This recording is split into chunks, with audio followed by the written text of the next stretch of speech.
orchestre, passage en revue des troupes et démonstration de la fine fleur de l'armement français.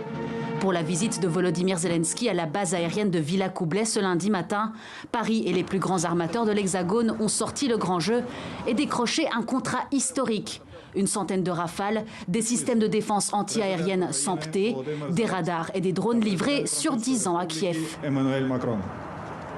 Avec cet accord, nous continuons à miser sur le rapprochement et l'intégration de nos industries de défense pour continuer à soutenir l'Ukraine, la modernisation de ses forces armées qui restent en première ligne et qui sont la première ligne de défense de l'Europe, et la dissuasion contre l'agression. Cette lettre d'intention intervient quelques semaines après la signature d'un premier accord d'achat d'une centaine d'avions de chasse Gripen lors de la visite du président ukrainien en Suède le mois dernier.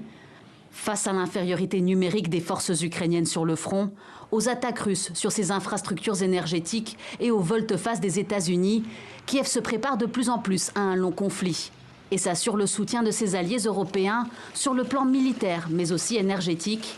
Ce week-end, Volodymyr Zelensky s'est rendu à Athènes pour sécuriser des livraisons de gaz cet hiver. Les livraisons débuteront en janvier. Il est important que ces accords soient mis en œuvre dès le premier trimestre. Outre la livraison rapide de gaz, nous avons aussi conclu des accords à long terme.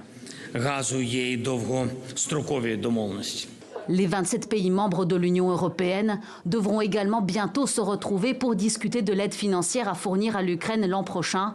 Selon le dernier rapport de la Commission européenne, Kiev aura besoin de 70 milliards d'euros pour financer sa guerre contre Moscou.